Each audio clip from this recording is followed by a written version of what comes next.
রাধে রাধে।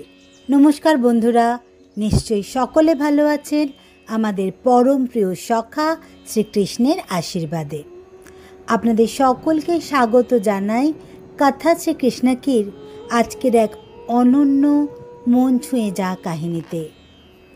এই গল্পটা একেবারে আজকের না, কোনো পুরনো কাহিনী নয়, কোনো যুগপূর্ব কাব্যও নয়।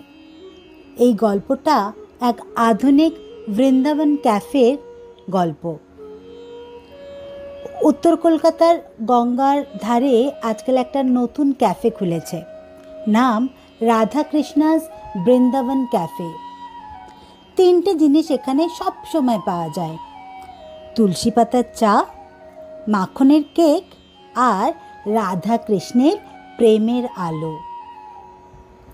এই ক্যাফের মালকিন রায়কিশোরী নামে এক তরুণী, চুপচাপ, হাসি খুশি আর চোখে সবসময় এক চঞ্চল দীপ্তি। তবে ওর পরিচিতি শুধুই রায় বলে। রোজ বেশ সকাল সকালই তার ক্যাফে খুলে দেয় রায়।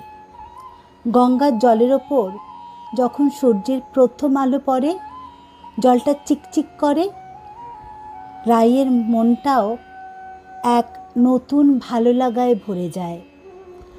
আজও তার ব্যতিক্রম হলো না। দূর থেকে ভেসে আসা একটা গানের কলির সাথে কণ্ঠ মিলিয়ে রায় নিজের অজান্তেই গেয়ে উঠল,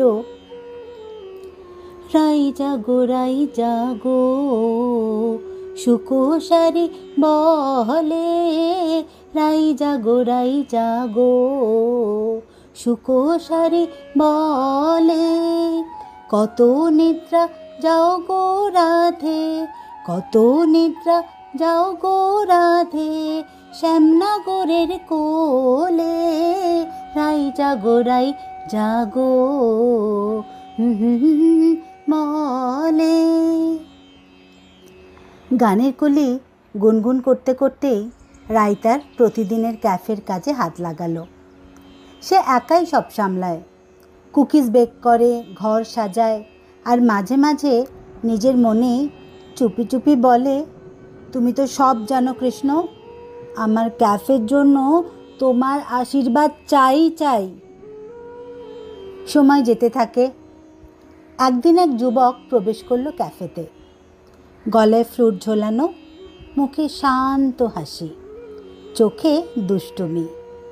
সে এসে বলে, কই গো রায়কিশোরী, তোমার তুলসী চা খেতে এসেছি।